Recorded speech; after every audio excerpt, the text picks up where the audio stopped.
ಜಮ್ಮು ಕಾಶ್ಮೀರದಲ್ಲ ಆಗಿರ್ತಕ್ಕಂಥ ಪಾಕಿಸ್ತಾನ ಪ್ರೇರಿತ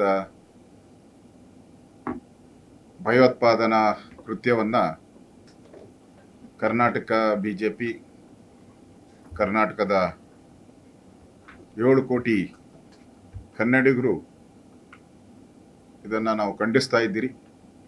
ಇದು ನಮಗೆಲ್ಲರಿಗೂ ಒಂದು ದುಃಖದ ದಿನ.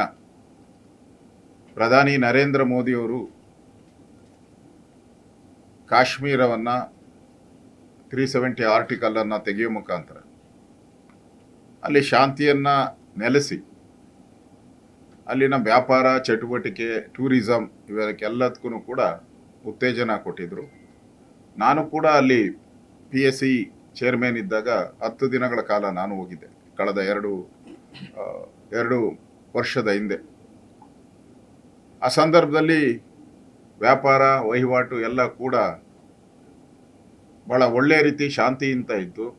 ಬಹುಸಂಖ್ಯಾತರು ಅಲ್ಲಿ ಮುಸ್ಲಿಮರು, ಆದರೂ ಕೂಡ ಅವರೆಲ್ಲರೂ ಕೂಡ ಸಂತೋಷದಿಂದ ಪ್ರತಿದಿನವೂ ಕೂಡ ನಮಗೆ ಅನ್ನಕ್ಕೂ ಊಟಕ್ಕೂ ಕಷ್ಟ ಇತ್ತು. ಇವತ್ತು ಪ್ರತಿದಿನ ನಾವು 10,000 ರೂಪಾಯಿ ಸಂಪಾದನೆ ಮಾಡ್ತೀರಿ. ಬೋಟ್ ಒಂದರಲ್ಲೇ ನಾವು ಎವ್ರಿ ಡೇ 10,000 ರುಪೀಸ್ ಸಂಪಾದನೆ ಮಾಡ್ತೀರಿ. ಅಲ್ಲಿರುವಂಥ ಕಾಶ್ಮೀರಿ ಶಾಲು ಇರ್ಬೋದು, ಇವೆಲ್ಲ ಕೂಡ ವಿಶ್ವ ಮಾರುಕಟ್ಟೆಗೆ ತೆಗೆದುಕೊಂಡು ಹೋಗುವಂಥ ಕೆಲಸ ಆಗಿತ್ತು. ಈಗ ಇದರಿಂದ ಪಾಕಿಸ್ತಾನ ಪ್ರೇರಿತವಾದಂಥ ಭಯೋತ್ಪಾದನಾ ಸಂಘಟನೆ ಇವತ್ತು 28 ಹಿಂದೂಗಳನ್ನು, ಸುಮಾರು 20ಕ್ಕೂ ಹೆಚ್ಚು ಹಿಂದೂ ಜನಗಳನ್ನು ಹಲ್ಲೆ ಆಗಿರ್ತಕ್ಕಂಥದ್ದು, 28 ಜನ ಮೃತರಾಗಿರ್ತಕ್ಕಂಥದ್ದು ಭಾಳ ನೋವಿನ ಸಂಗತಿ. ಇಡೀ ದೇಶ, ಅವರ ಕುಟುಂಬದ ಜೊತೆ ನಾವೆಲ್ಲರೂ ಕೂಡ ಇದ್ದೀರಿ. ಈ ಸಂದರ್ಭದಲ್ಲಿ ಅಲ್ಲಿ ಅಭಿವೃದ್ಧಿ ಬೇಡ ಅಂತೇಳಿ, ಅಭಿವೃದ್ಧಿ ಬೇಡ ಅನ್ನೋದನ್ನು ವಿಶ್ವಕ್ಕೆ ತೋರಿಸ್ಬೇಕು ಅನ್ನೋ ಉದ್ದೇಶ ಇಟ್ಕೊಂಡು ಪಾಪರಾಗಿರ್ತಕ್ಕಂಥ ಪಾಕಿಸ್ತಾನ ಇವತ್ತು ಈ ಕೃತ್ಯವನ್ನು ಮಾಡಿದೆ.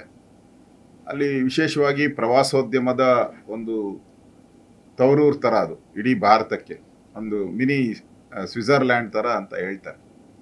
ಅಲ್ಲಿ ಬರೋದ್ರಿಂದ ಕೋಟ್ಯಾಂತರ ರೂಪಾಯಿ ಆ ಭಾಗದ ವಾಸ ಮಾಡ್ತಕ್ಕಂಥ ಜನಗಳಿಗೆ ಅಭಿವೃದ್ಧಿಗೆ ಭಾಳ ಪೂರಕವಾಗಿತ್ತು.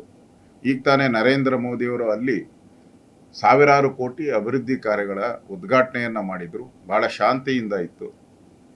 ಇದನ್ನು ಸಹಿಸಲಾರದೆ ಇವತ್ತು ಅಲ್ಲಿ ಉಗ್ರಗಾಮಿ, ಪಾಕಿಸ್ತಾನ ಪ್ರೇರಿತ ಉಗ್ರಗಾಮಿಗಳು ಅಲ್ಲಿ ಬಂದಂಥ ಪ್ರವಾಸಿಗರನ್ನು, ನಮ್ಮ ಕರ್ನಾಟಕದವರು ಭಾಳ ಜನ ಹೋಗಿದ್ದಾರೆ ಅಲ್ಲಿ ಕರ್ನಾಟಕ. ಅದರಲ್ಲಿ ಮತ್ತಿಕೆರೆಯಲ್ಲಿ ಭರತ್ ಭೂಷಣ್, ಮಂಜುನಾಥ್ ಅವರು ತೀರ್ಕೊಂಡಿರುವಂಥದ್ದು ಭಾಳ ದುಃಖಕರವಾದಂಥ ವಿಚಾರ. ಈಗಾಗಲೇ ನಾನು ನನಗೆ ಘಟನೆ ತಿಳಿದ ತಕ್ಷಣ ನಮ್ಮ ತೇಜಸ್ವಿ ಸೂರ್ಯ, ನಮ್ಮ ಲೋಕಸಭಾ ಸದಸ್ಯರು, ಅವರಿಗೆ ಫೋನ್ ಮಾಡಿದೆ. ಅವರು ಕೂಡ ಕಾಶ್ಮೀರದಲ್ಲಿ ಇದ್ದಾರೆ, PSC ಕಮಿಟಿ ನಿಯೋಗದಲ್ಲಿ ಅವರಿದ್ದಾರೆ. ಈ ಘಟನೆ ಆದಂಥ 5-6 ಕಿಲೋಮೀಟರ್ ದೂರದಲ್ಲಿ ಅವರು ಇದ್ದಾರೆ. ನಾನು ಕೂಡಲೇ ಫೋನ್ ಮಾಡಿ ಅವರಿಗೆ ಅಲ್ಲಿ ನಮ್ಮ ಕನ್ನಡಿಗರು ಯಾರ್ಯಾರಿಗೆ ಏನೇನು ಸಮಸ್ಯೆ ಆಗಿದೆ ಅಂತ ಹೇಳಿದ್ರು. ಅವ್ರನ್ನ ಕಾಂಟ್ಯಾಕ್ಟ್ ಮಾಡಿದ್ರು, ನನಗೆ ಫೋನ್ ನಂಬರ್ ಕಳಿಸಿ ಅಂದರು. ನಾನು ಇಮಿಡಿಯೇಟಾಗಿ ನಮ್ಮ ಶಿವಮೊಗ್ಗದ MLAಗೆ ಫೋನ್ ಮಾಡಿ ಬದುಕಿರ್ತಕ್ಕಂಥ ಅಲ್ಲಿ ನಮ್ಮ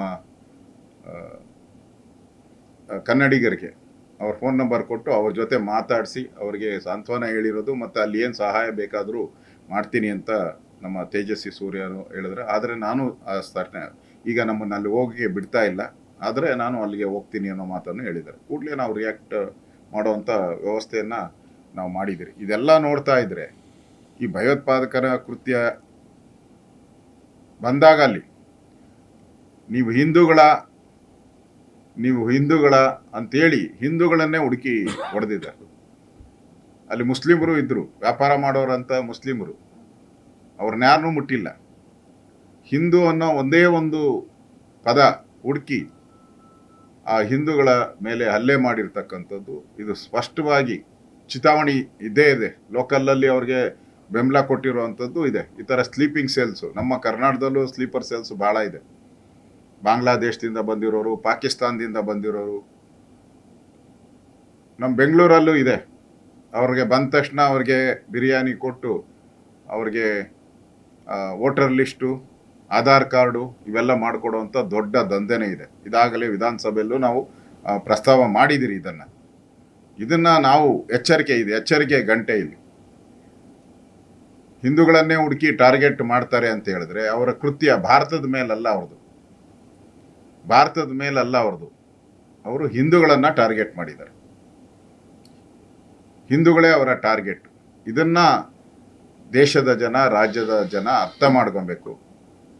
ಇಂಥ ಕಷ್ಟದ ಸಂದರ್ಭದಲ್ಲಿ ನಾವೆಲ್ಲರೂ ಕೂಡ ಒಟ್ಟಾಗಿ ಈ ಭಾರತಕ್ಕೆ ಬಂದಿರೋವಂಥ ಏನು ಈ ಟೆರರಿಸ್ಟ್ ದಾಳಿಗೆ ಸರಿಯಾದ ಪ್ರತ್ಯುತ್ತರವನ್ನು ನಮ್ಮ ಕೇಂದ್ರದ ಸರ್ಕಾರ ಕೊಟ್ಟೇ ಕೊಡುತ್ತೆ. ಹಿಂದೆ ಈ ಥರದ ಘಟನೆ ಆದಾಗೂ ಸರಿಯಾಗಿ ಉತ್ತರವನ್ನು ಕೊಟ್ಟಿದ್ದಾರೆ.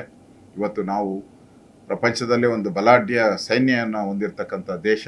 ಆ ದೃಷ್ಟಿಯಿಂದ ಆಗಿರ್ತಕ್ಕಂಥ ಅವರು ಸ್ಪಷ್ಟವಾಗಿ ಹೇಳಿದ್ದಾರೆ, ಟೆರರಿಸ್ಟ್ ಹೋಗಿ ನೀವು ಹೇಳಿ, ಮೋದಿಗೆ ಹೇಳಿ. ಮತ್ತೆ ಅಲ್ಲಿ ಮಾತಾಡಿದವರು ಹೇಳಿದ್ರು, ನೀ ಹಿಂದೂನಾ ಅಂತ ಕೇಳಿ ನಮ್ಮನ್ನು ಹೊಡೆದಿರುವಂಥದ್ದು.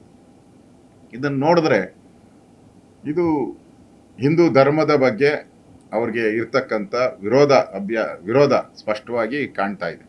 ಅದರಿಂದ ಈ ವಿಚಾರವಾಗಿ ಈಗಾಗಲೇ ಕೇಂದ್ರ ಸರ್ಕಾರನೂ ಕೂಡ ಕ್ರಮ ತೆಗೆದುಕೊಂಡಿದೆ. ಗೃಹ ಸಚಿವರು ಈಗಾಗಲೇ ಅಲ್ಲಿ ಹೋಗಿ ಇಮಿಡಿಯೇಟಾಗಿ ಭೇಟಿ ಮಾಡಿ ಕ್ರಮಗಳನ್ನು ತೆಗೆದುಕೊಳ್ತಾ ಇದ್ದಾರೆ. ಪ್ರಧಾನಮಂತ್ರಿ ಕೂಡಲೇ ವಾಪಸ್ ಬರ್ತಾ ಇದ್ದಾರೆ. ಅದರಿಂದ ಈ ಕೃತ್ಯವನ್ನು ನಾವೆಲ್ಲರೂ ಕೂಡ ಖಂಡಿಸ್ತೀರಿ. ಇವತ್ತು ಸಂಜೆ BJP ಆಫೀಸ್ ಮುಂದೆ ಶ್ರದ್ಧಾಂಜಲಿಯನ್ನು ಅರ್ಪಿಸ್ತಾ ಇದ್ದೀರಿ, ಕ್ಯಾಂಡಲ್ ಲೈಟ್ಸ್ ಶ್ರದ್ಧಾಂಜಲಿಯನ್ನು. ಅದೇ ರೀತಿ ಜಯನಗರದ ಶಾಪಿಂಗ್ ಕಾಂಪ್ಲೆಕ್ಸ್ ಹತ್ತನೂ ಕೂಡ ಶ್ರದ್ಧಾಂಜಲಿಯನ್ನು ಅರ್ಪಿಸ್ತಾ ಇದ್ದೀನಿ. ಸ್ಯಾಂಕಿ ಟ್ಯಾಂಕಲ್ಲೂ ಕೂಡ ನಮ್ಮ ಅಶ್ವಥ್ ನಾರಾಯಣ್ ಅವರು ನೇತೃತ್ವದಲ್ಲಿ ಅಲ್ಲೂ ಕೂಡ ಶ್ರದ್ಧಾಂಜಲಿ ಸಭೆ. ಇಡೀ ರಾಜ್ಯಾದ್ಯಂತ ನಮ್ಮೆಲ್ಲ ತಾಲೂಕು ಕೇಂದ್ರಗಳಲ್ಲೂ ಕರ್ನಾಟಕದ ಎಲ್ಲ ತಾಲೂಕು ಕೇಂದ್ರಗಳಲ್ಲಿ ನಮ್ಮ ತೀರಿಕೊಂಡಂಥ ನಮ್ಮ ಎಲ್ಲ ಹಿಂದೂ ಬಾಂಧವರ ಅವರಿಗೆ ಶ್ರದ್ಧಾಂಜಲಿ, ಅವರ ಕುಟುಂಬಕ್ಕೆ ನಮ್ಮ ಜೊತೆ ಇದ್ದೀರಿ ಅನ್ನೋ ಒಂದು ಸ್ಪಷ್ಟ ಸಂದೇಶ ಹೋಗುವಂಥದ್ದು ಮತ್ತು ನಾವೆಲ್ಲರೂ ಒಟ್ಟಾಗಿದ್ದೀರಿ ಅನ್ನೋ ಸಂದೇಶವನ್ನು ಕೂಡ ಇವತ್ತು ಕಳಿಸ್ಬೇಕಾಗಿದೆ. ಇವತ್ತು ಬಾಡಿನೂ ಕೂಡ ಬರ್ತಾ ಇದೆ. ಇವತ್ತು 3 ಗಂಟೆಗೆ ಮತ್ತು 6 ಗಂಟೆಗೆ ಅಂತ ಇರುವಂಥ ಮಾಹಿತಿ. ಇವತ್ತು 6 ಗಂಟೆ ಒಳಗಡೆ 6 ಗಂಟೆಗೆ ಬರುತ್ತೆ ಅನ್ನೋ ಮಾಹಿತಿನೂ ಕೂಡ ನಮ್ಗೆ ಬಂದಿದೆ. ಸೊ ಒಟ್ಟಾರೆ ಈ ಘಟನೆ ದೇಶದ್ರೋಹಿಗಳಿಗೆ ಸರಿಯಾದಂಥ ಪಾಠವನ್ನು ಕಲಿಸುವಂಥದ್ದಕ್ಕೆ ಇಡೀ ಭಾರತ, ಇಡೀ ಹಿಂದೂಸ್ತಾನ ಒಟ್ಟಿಗೆ ನಿಲ್ಲಬೇಕು. ಇದನ್ನು ಖಂಡನೆಯನ್ನು BJP ರಾಜ್ಯವ್ಯಾಪಿ ಖಂಡನೆಯನ್ನು ಮಾಡುತ್ತೆ. ನಾವು ಕೂಡ ಇವತ್ತು ಕಪ್ಪು ಪಟ್ಟಿ ಕಟ್ಟೋ ಮುಖಾಂತರ ಈ ಪಾಕಿಸ್ತಾನದ ದಾಳಿಯ ವಿರುದ್ಧವಾದಂಥ ಒಂದು ಕಪ್ಪು ಪಟ್ಟಿಯನ್ನು ಕೂಡ ನಾವೆಲ್ಲರೂ ಕೂಡ ಕಟ್ಕೊಂಡಿದ್ದೀರಿ. ಪ್ರೊಟೆಸ್ಟ್ ಒಂದು ಪಾಕಿಸ್ತಾನದ ಈ ಭಯೋತ್ಪಾದನಾ ದಾಳಿಗೆ ಒಂದು ಪ್ರೊಟೆಸ್ಟು ಕೂಡ ನಾವು ಮಾಡ್ತಾ ಇದ್ದೀವಿ. ರಾಜ್ಯ ಸರ್ಕಾರನೂ ಕೂಡ ಈ ಸಂದರ್ಭದಲ್ಲಿ ಕಾನೂನು ಸುವ್ಯವಸ್ಥೆಯನ್ನು ಕಾಪಾಡಬೇಕು.